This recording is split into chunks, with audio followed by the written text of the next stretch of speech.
Hi friends, welcome to Fantasy Guru. നമ്മുടെ ഒരു ചെറിയ ബ്രേക്കിന് ശേഷം വീണ്ടും തിരിച്ചെത്തിയിരിക്കുകയാണ്. എല്ലാവരും കോപ്പ അമേരിക്കയും യൂറോ കപ്പൊക്കെ നന്നായിട്ട് എൻജോയ് ചെയ്തു എന്ന് വിചാരിക്കുന്നു.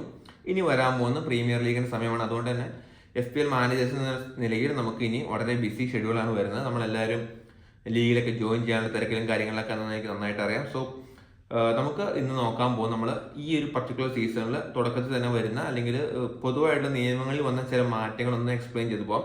എനിക്കറിയാം നിങ്ങൾ മിക്കവരും അല്ലെങ്കിൽ എല്ലാ ആളുകളും അറിഞ്ഞിരിക്കുന്ന ഒരു കാര്യം തന്നെയാണ്, കൂടുതലായിട്ട് എലാബറേറ്റ് ചെയ്യേണ്ട കാര്യം. എന്നിരുന്നാൽ പോലും ജസ്റ്റ് ഒന്ന് പറഞ്ഞു പോയി കഴിഞ്ഞാൽ ആരെങ്കിലും പുതുതായിട്ട് കളിക്കുന്നുണ്ടെങ്കിൽ അവർക്കും കൂടെ അറിയാൻ സഹായകമാവും. ഈ തവണ ലീഗിൽ മെയിൻ ആയിട്ട് വന്നിരിക്കുന്ന 3 മാറ്റങ്ങളാണ് വന്നിരിക്കുന്നത്. അതിൽ ആദ്യത്തെ മാറ്റം എന്ന് പറഞ്ഞു കഴിഞ്ഞാൽ അതൊരു മേജർ ചേഞ്ച് തന്നെയാണ്. ഈ കഴിഞ്ഞ കാലം അത്രയും FPL ചരിത്രത്തിൽ നമുക്ക് ക്യാരി ഫോർവേഡ് ചെയ്യാവുന്ന ട്രാൻസ്ഫേഴ്സ് എന്ന് പറഞ്ഞാൽ 2 ട്രാൻസ്ഫറുകൾ മാത്രമായിരുന്നു. അതായത് ഈ ഒരാഴ്ച ട്രാൻസ്ഫർ നമ്മൾ യൂസ് ചെയ്തില്ല, അടുത്ത ആഴ്ച നമ്മൾ എത്തുമ്പോൾ നമുക്ക് 2 ട്രാൻസ്ഫർ കിട്ടും. അല്ല, അതും യൂസ് ചെയ്തില്ലെങ്കിൽ അടുത്ത ആഴ്ചയിലേക്ക് പോകുമ്പോൾ 3 ട്രാൻസ്ഫർ കിട്ടില്ലായിരുന്നു. 2 ട്രാൻസ്ഫറുകൾ മാത്രമായിരുന്നു ഉണ്ടായിരുന്നത്.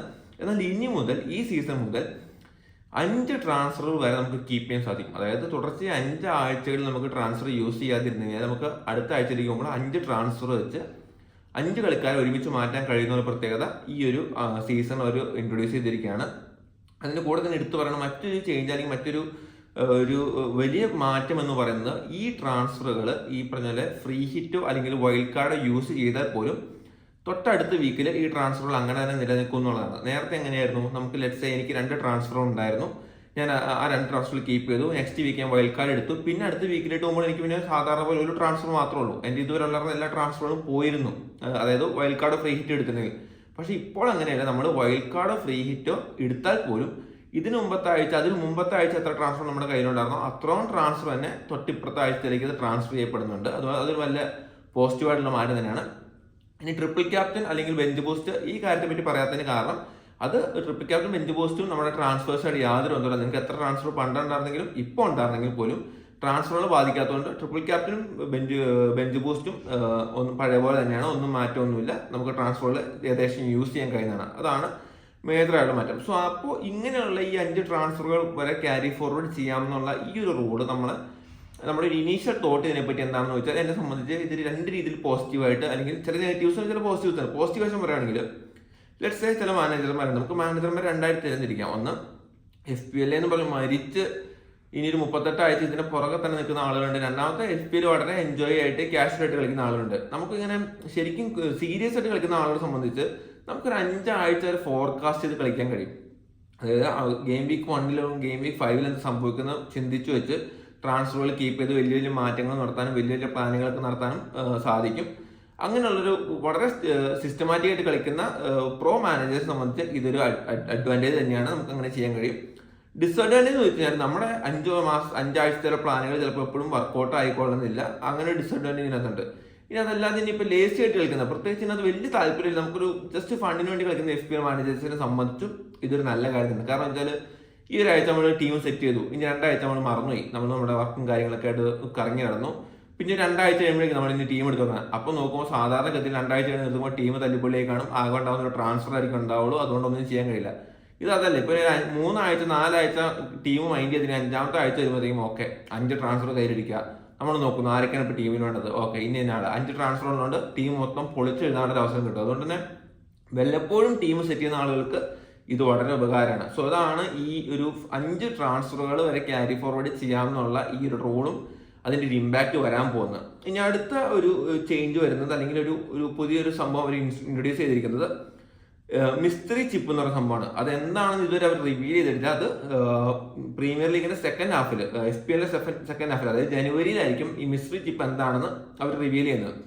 എന്നിരുന്നാൽ പോലും ഒരു ഇനീഷ്യൽ തോട്ടായിരിക്കും നമ്മൾ മനസ്സിലാക്കാൻ കഴിയുന്നത് ഇത് ഇറ്റ് വിൽ ബി റിഗാർഡിങ് ബ്ലാങ്കും അതുപോലെ ഡബിൾ ഗെയിം വീക്കുകളും ടാക്കിൾ ചെയ്യാൻ കഴിയുന്ന ഏതെങ്കിലും ഒരു ചിപ്പ് ആവാനാണ് ചാൻസ്. ബിക്കോസ് പ്രീമിയർ ലീഗിന്റെ 2ാമത്തെ ഘട്ടത്തിലാണ് ഈ പറഞ്ഞ ബ്ലാങ്ക് ഗെയിം വീക്കുകളും ഡബിൾ ഗെയിം വീക്കുകളൊക്കെ വരുന്നത്. സോ ആ സമയത്ത് യൂസ് ചെയ്യാൻ കഴിയുന്ന രീതിയിൽ എന്തെങ്കിലും ഒരു ചിപ്പാണ് നമ്മൾ ആൻറ്റിസിപ്പേറ്റ് ചെയ്യുന്നോ ശരിയായിക്കോണമെന്ന് യാതൊരു നിർബന്ധമില്ല. പക്ഷേ ഞാൻ എൻ്റെ ഒരു തോട്ട് പറഞ്ഞാണ്. അതിന് കൂടെ തന്നെ ഈ ഫ്രീ ഹിറ്റ് അല്ലെങ്കിൽ ഈ ബ്ലാങ്ക് ഗെയിം വീക്ക് അതുപോലെ ഡബിൾ ഗെയിം വീക്ക് എന്ന് പറഞ്ഞപ്പോൾ അതിൻ്റെ കൂടെ എടുത്തു പറയേണ്ട ഒരു കാര്യം, ഈ സീസണിൽ ശ്രദ്ധിച്ചോളുക, കഴിഞ്ഞ തവണത്തെ പോലെ വലിയൊരു ബ്ലാങ്ക് ഗെയിം വീക്ക് ഉണ്ടായിരിക്കുന്നതല്ല. കഴിഞ്ഞ സീസണിൽ നമ്മൾ നോക്കി അറിയാം, ഗെയിം വീക്ക് 29 വലിയൊരു ബ്ലാങ്ക് ഗെയിം വീക്ക് വന്നു, ആകെ 4 കളികൾ മാത്രമേ ഉണ്ടാകുള്ളൂ. ആ ഒരു ഗെയിം വീക്ക് കാരണം സീസൺ മൊത്തം സ്പോയിലായി കുറേ മാനേജേഴ്സിന് എനിക്കറിയാം. എന്നാൽ ഈ സീസണിൽ വലിയ ബ്ലാങ്ക് ഗെയിം വീക്കുകൾ ഒന്നും തന്നെ ഉണ്ടായില്ല. അതിന് കാരണം എന്ന് പറയുന്നത് FA കപ്പിന്റെ ക്വാർട്ടർ ഫൈനൽസ് ഒന്നും പ്രീമിയർ ലീഗ് മത്സരങ്ങളുമായിട്ട് ക്ലാഷ് ചെയ്യുന്നില്ല എന്നുള്ളതാണ്. കഴിഞ്ഞ സീസണിൽ ബ്ലാങ്ക് ഗെയിം വീക്ക് വലുതാകാനുള്ള കാരണം FA Cup quarter final Premier League കളികളുമായിട്ട് ക്ലാഷ് ചെയ്യുന്നുണ്ടായിരുന്നു. പക്ഷേ ഈ തവണ FA കപ്പ് ക്വാർട്ടർ ഫൈനലും പ്രീമിയർ ലീഗ് മത്സരങ്ങളും ക്ലാഷ് ആവുന്നില്ല. എന്നാൽ FA കപ്പ് സെമി ഫൈനൽസും പ്രീമിയർ ലീഗ് മത്സരങ്ങളും ക്ലാഷ് ആവുന്നില്ല. എന്നിരുന്നാൽ പോലും കഴിഞ്ഞ വർഷത്തെ പോലെ ഒരു ബിഗ് ബ്ലാങ്ക് ഗെയിം വീക്ക് ഈ തവണ ഉണ്ടായിരിക്കുന്നില്ല എന്നുള്ളൊരു നല്ല വാർത്ത കൂടി ജസ്റ്റ് ഒന്ന് പറഞ്ഞു വെച്ചെന്നുള്ളൂ. സോ അതുകൊണ്ട് മിസ്റ്ററി ചിപ്പ് എന്നുള്ളത് നമുക്കൊന്ന് വെയിറ്റ് ചെയ്ത് തന്നെ കണ്ടെത്തേണ്ടിയിരിക്കുന്ന അല്ലെങ്കിൽ മനസ്സിലാക്കേണ്ട കാര്യമാണ്. ഞാൻ പ്രെഡിക്റ്റ് ചെയ്യുന്നത് നമുക്ക് ബ്ലാങ്ക് ഗെയിം വീക്കോ ഡബിൾ ഗെയിം വീക്കോ വരുമ്പോൾ മാത്രം ഉപയോഗിക്കാൻ കഴിഞ്ഞ ഒരു പ്രത്യേകതരം ചിപ്പായിരിക്കും. കൂടുതൽ വിവരങ്ങൾ ആർക്കും അറിയില്ല, അതാണ് പറയാനുള്ളത്. ഇനി മൂന്നാമത്തെ കാര്യം, ഈ സീസൺ വന്നിരിക്കുന്ന മറ്റൊരു മാറ്റം പോയിന്റ് സിസ്റ്റത്തിൽ ചെറിയ മാറ്റം വന്നിട്ടുണ്ട്. അതുകൊണ്ട് തന്നെ ബോണസ് പോയിന്റ് കാൽക്കുലേറ്റ് ചെയ്യുന്ന കാൽക്കുലേഷൻ അതും ചെറിയ മാറ്റം വന്നിട്ടുണ്ട്.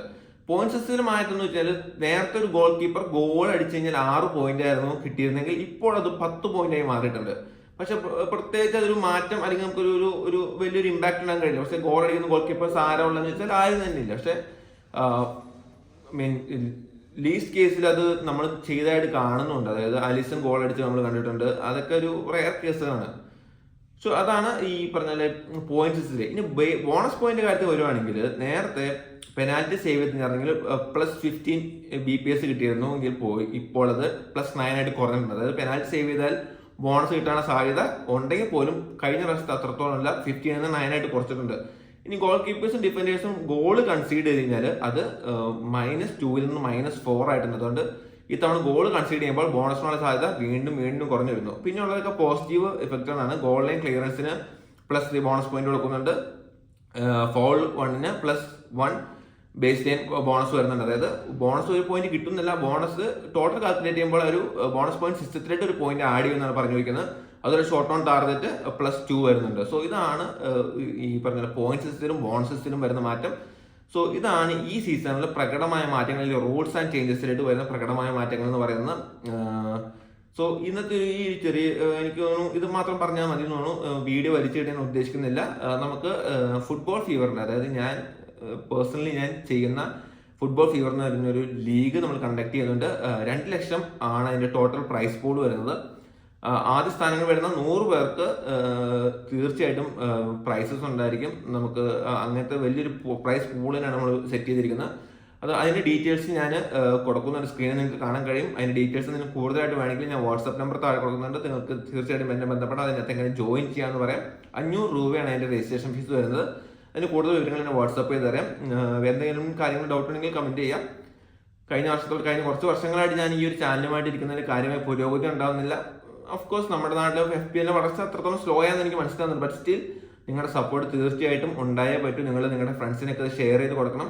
അതാണ് എൻ്റെ ഒരു മോട്ടിവേഷൻ. അതല്ലാണ്ട് ഇതിനകത്തൊരു ഫിനാൻഷ്യൽ ബെനിഫിറ്റ് കൊണ്ട് മാത്രം നിൽക്കുന്ന ഒരാളല്ല. അങ്ങനെ ഒരു ബെനിഫിറ്റ് ഇതുവരെ അതിന് വേണ്ടിയിട്ടും ചെയ്യുന്നതല്ല. പക്ഷേ കൂടുതൽ ആളുകൾ കാണുമ്പോൾ ഉള്ളൊരു മാനസികമായിട്ടൊരു സുഖം അല്ലെങ്കിൽ അതിൻ്റെ ഒരു സാറ്റിസ്ഫാക്ഷൻ ആണ് ഞാൻ പ്രതീക്ഷിക്കുന്നത്. സോ നിങ്ങൾ പരമാവധി ആളുകളിലേക്ക് എത്തിക്കുക. പുതുതായി കളിക്കുന്ന ആളുകൾ ഇതിനകത്തേക്ക് കൊണ്ടുവരാൻ ശ്രമിക്കുക. മറ്റൊരു എപ്പിസോഡുമായിട്ട് ഉടനെ തന്നെ കാണാത്തവരെ ഗുഡ് ബൈ.